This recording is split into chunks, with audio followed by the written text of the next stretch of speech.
Hello दोस्तों, कैसे आप सभी। आज फिर हम आ गए हैं आपके पास और हमारे पास ये हाथ में देखिए आईटेल का फ़ोन है। इसका मॉडल नंबर हमारा है L6006, मतलब 6006।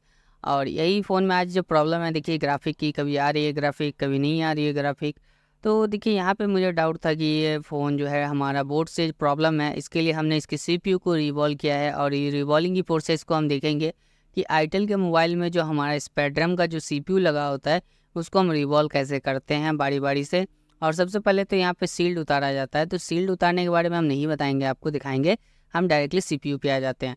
और कुछ दिन पहले मैंने एक सील्ड उतारने के ऊपर वीडियो बनाया है, मगर उसको हम अभी अपलोड नहीं किए हैं, बहुत जल्द वो अपलोड करेंगे कि आप सील्ड उतार के दोबारा लगा भी कैसे सकते हैं।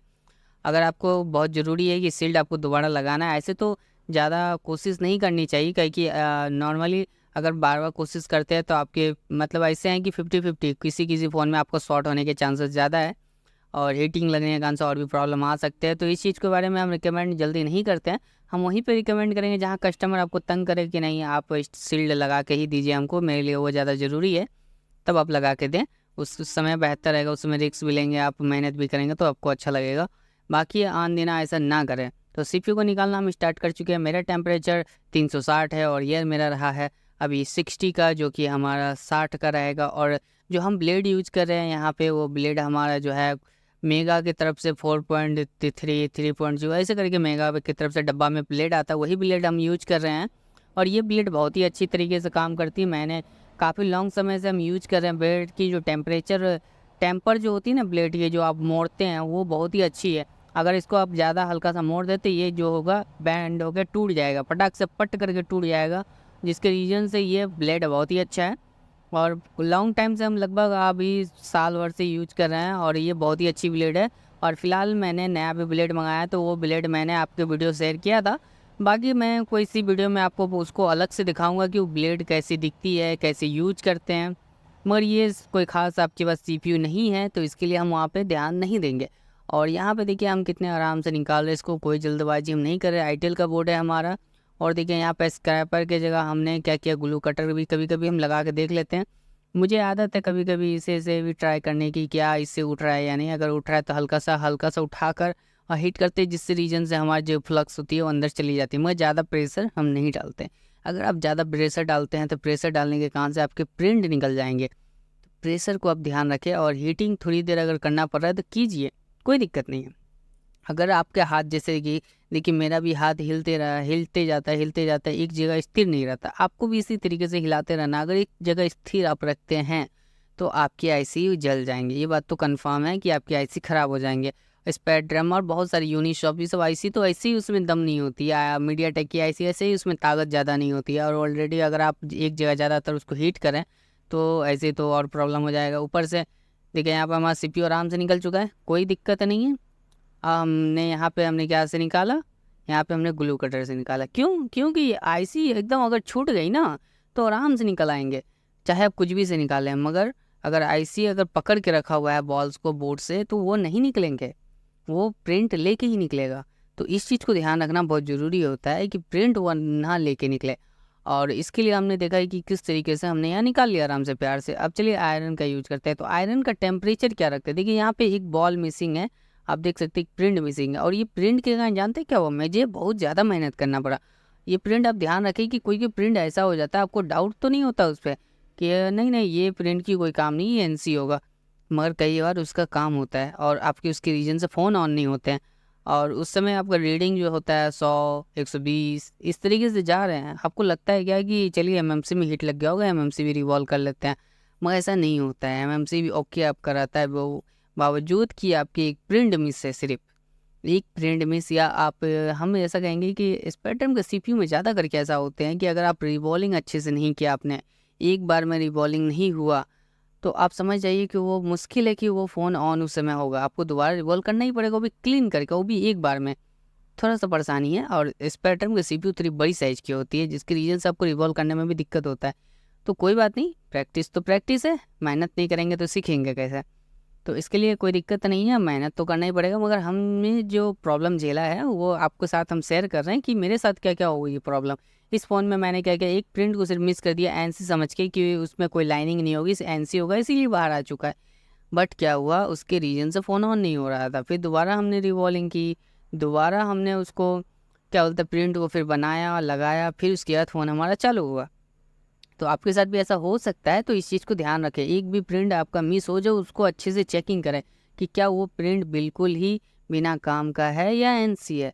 कई बार एनसी नहीं होते हैं भाई, अगर आप इसे अच्छे से चेक नहीं करेंगे तो आपको बहुत दिक्कत हो जाएगा और बाद में कस्टमर को आप जवाब देने के बारे में सोचने लगेंगे। क्यों? क्योंकि आप सोचेंगे फ़ोन ऑन कैसे होगा, जो कि प्रॉब्लम ज़्यादा बड़ी नहीं होगी। प्रॉब्लम सिर्फ एक जंपर का होगा कि एक बॉल बना ले और फ़ोन आपका टक से ऑन हो जाए।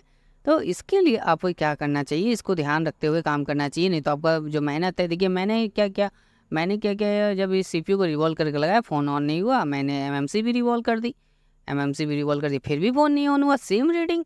अब हम क्या करें, फिर सीपीयू हमने उतारा, फिर सीपीयू उतारने के बाद अब हम सोचा कि चलिए एक प्रिंट तो मिस है, किसी तरीके से उसको चेक करते हैं। जब हमने उसको स्क्रैच किया, चेक किया, तो उसके अंदर मुझे ग्राउंड भी नहीं मिला। अच्छा, ग्राउंड तो नहीं मिला, साथ में ऐसा है कि मुझे कोई रीडिंग भी सही से नहीं मिल रही कि 300 400 200 की रीडिंग आ रही हो, ऐसा नहीं है, उसमें 10-20 की रीडिंग आ रही है। तो मेरे मन में आया कि हो सकता है कॉयल का लाइन हो। कॉयल के लाइन में तो रीडिंग कई बार होती है कि आप पावर आईसी के पास कॉयल में चेक करें तो रीडिंग आपका बहुत कम आता है। मगर फिर मैंने वो नहीं चेक किया, मैंने सोचा अगर शॉर्ट नहीं है, अगर ग्राउंड नहीं है, तो हम क्या करेंगे, इसकी बॉल को बनाएंगे और बना के ही फ़ोन को ऑन करके देखेंगे कि क्या होता है। तो हमने क्या किया, उसको बनाया बॉल को और फ़ोन हमारा ऑन हो गया। मगर इस चीज़ के बारे में हमने इस वीडियो में नहीं दिखा पाएगा कि वो लंबा समय का प्रोसेस है और उतना दिखाना इंपॉर्टेंट नहीं है इस जगह पे। तो ज़रूरी ये होता है कि अगर आपके पास फ़ोन आ रहे हैं तो आपको किस किस बातों को ध्यान रखना चाहिए। जो मेरे साथ घटित होती है, मैं कोशिश करता हूँ आपके साथ सच्चाई रख के चलूँ। चाहे आपको अच्छा लगे ना लगे वो अलग बात है, बहुत आदमी झूठ बता के चल जाते हैं। मगर रीज़न है कि आप इस बात को ध्यान रखेंगे तो आपके कुछ तो फ़ायदे होंगे। कभी तो आप फंसिएगा कहीं पे तो याद तो कीजिए कि हाँ, विक्रम भाई कुछ तो बताए थे। तो देखिए, यही मैं चाहता हूँ कि आप भी कहीं फँसे तो ये सब चीज़ों को ध्यान में रखते हुए चलें और आपका भी काम बन जाए। देखिए, सिर्फ यहाँ पे एक आपको दिख रहा होगा कि एक प्रिंट निकल गया इसके साथ में, ठीक है? वो प्रिंट के रीज़न से हो रहा था सिर्फ प्रॉब्लम कि फ़ोन हमारा ऑन नहीं हो रहा था। तो देखिए, आपको भी इस चीज़ को ध्यान रखिएगा और आगे चल के आपको भी बहुत सारे अच्छे-अच्छे वीडियो भी देखने को मिलेंगे। जैसे-जैसे मेरे पास, जैसे देखिए मैं कई बार 1 दिन, 2 दिन, 3 दिन एक-एक फ़ोन में लग जाता है काम, तो बीच-बीच में नॉर्मल वीडियो भी लाने का कोशिश करता हूँ। मैं कोशिश करता हूँ हर रोज़ कुछ ना कुछ आपको दिखा दूँ कि देखिए आज मैं क्या दिखाऊँ और आपको क्या दिखाना चाह रहा हूँ। तो इस तरीके से हर रोज़ आप कुछ ना कुछ सीखते जाएँगे तो आप 1 साल में जानते हैं कितने सीख पाएँगे? बहुत ज़्यादा सीख लेंगे। 300-400 वीडियो अगर आप देख लें पर डे तो हर रोज़ एक वीडियो देखें तो 300-400 वीडियो आप देख पाएँगे और जिसके रीज़न से आप अगर उसमें से 50 भी टेक्निक को समझ पाएँ और जब देखेंगे तभी आप कोशिश करेंगे तो सीखेंगे।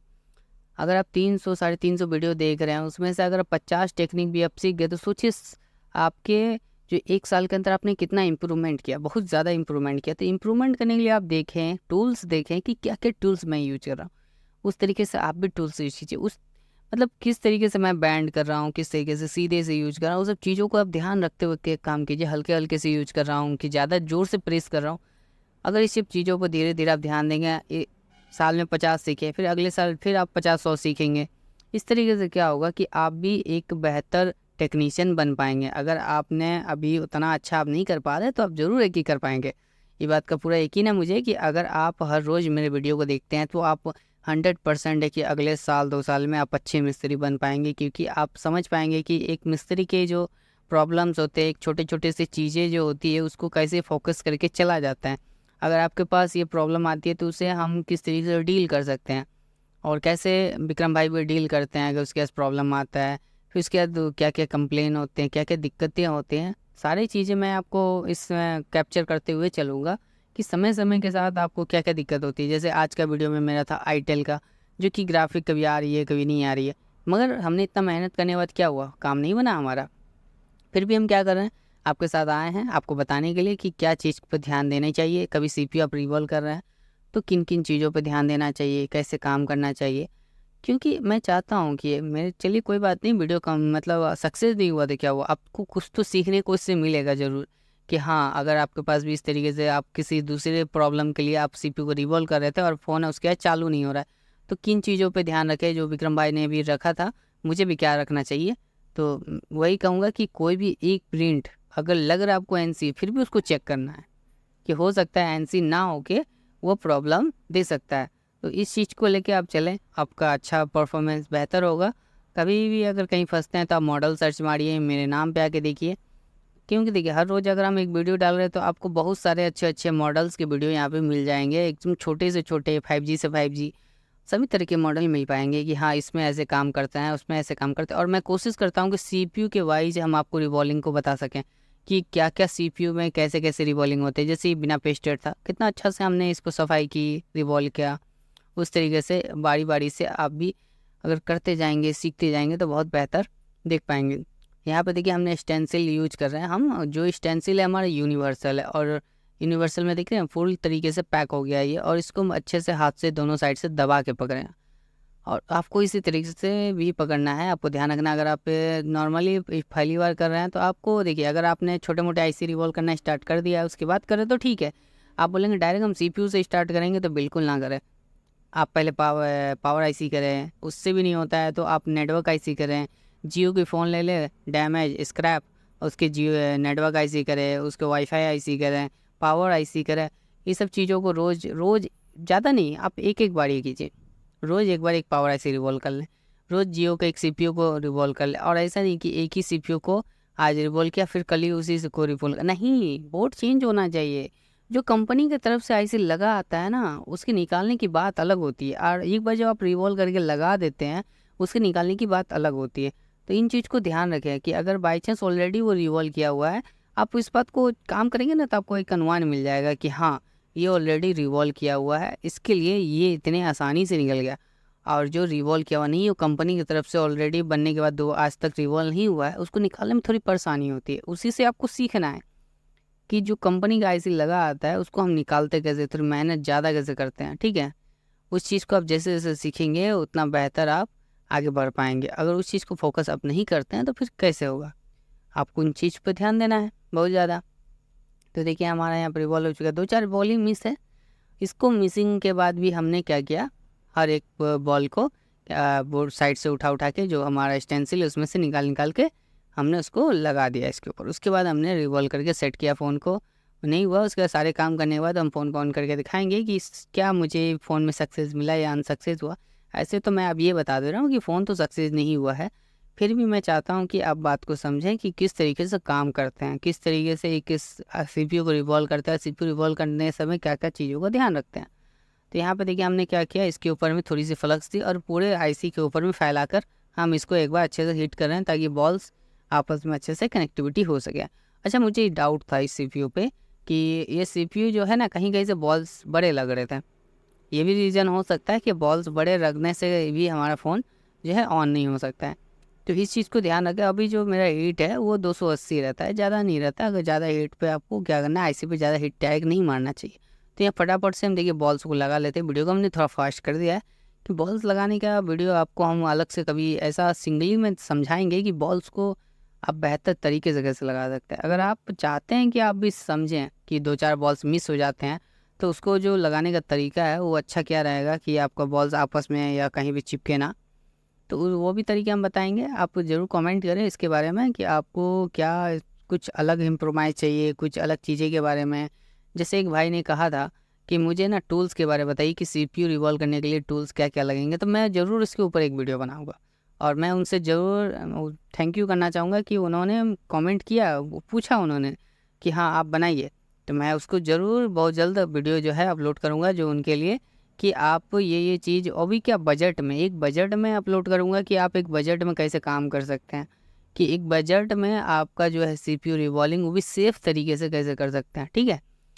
तो यहाँ पे हमने देखिए CPU को बैठा लिया अच्छे से, और इसकी लाइनिंग को ध्यान रखते हुए बैठाना चाहिए हमेशा, कि लाइनिंग को अगर आप ध्यान रखते हुए काम कर रहे हैं ना तो फिर तो कोई बात ही नहीं है, एकदम सबसे बेस्ट है। तो यहाँ पे हमने लाइनिंग को ध्यान में रखते हुए ही काम कर रहे हैं, और देखिए कितनी अच्छी तरीके से यहाँ पे हमारा जो है काम होते जा रहा है।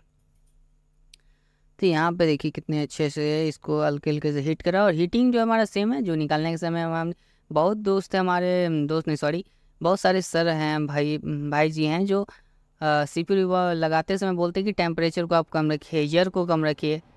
तो मैं कहता हूँ कि अगर आपके पास टाइम नहीं है, आप रख नहीं सकते ईयर को कम, टेम्परेचर को कम, तो आप क्या कीजिए, हॉट गन को थोड़ा दूर कर लीजिए, ज़्यादा बगल नहीं रखिए, थोड़ा सा दूर रखिए, उसके बाद हीट कीजिए, आपका कोई दिक्कत नहीं होने वाला। अगर दिक्कत लग रहा था ट्यूजर से पकड़ लीजिए, आराम से, हाथ काँपे ना, इस बात को ध्यान रहे। ट्यूजर तभी नहीं काँपेगा जब आपका जो हाथ है कहीं पे असेंबल रहेगा, मतलब सटा हुआ रहेगा, और साथ में जब ट्यूजर आपके बोर्ड से सटा हुआ रहेगा। आप हीटिंग मारने से पहले आईसी को पकड़ लें, हीटिंग मारते समय ना पकड़े, उससे आईसी खसकने के चांसेस होते हैं ज़्यादा, ठीक है। आप पहले पकड़ के रखेंगे ना, और तो उसमें क्या होगा कि आपका आईसी जल्दी इधर उधर नहीं भागेगा।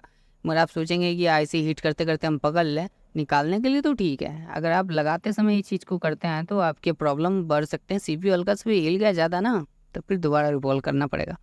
तो इन चीज़ों को ध्यान रखना चाहिए। देखिए वीडियो कैसा लगा है आप ज़रूर बताइए। अगर अभी तक आपने सब्सक्राइब नहीं किया है चैनल को तो प्लीज़ कर लीजिए, और बेल आइकन को ज़रूर दबाइएगा, जिससे कि हम हर रोज़ आपके लिए एक वीडियो लेके आते रहते हैं, वो आपको पता चले और आपके कुछ ना कुछ हेल्प होते रहे, आप कुछ ना कुछ सीखते रहें, और आप भी सीखें, हम भी सीखेंगे, और हम भी जो भी कुछ सीखेंगे आपके साथ शेयर करेंगे, क्योंकि मिलजुल के आगे बढ़ना है, मिलजुल के देश को आगे बढ़ाना है।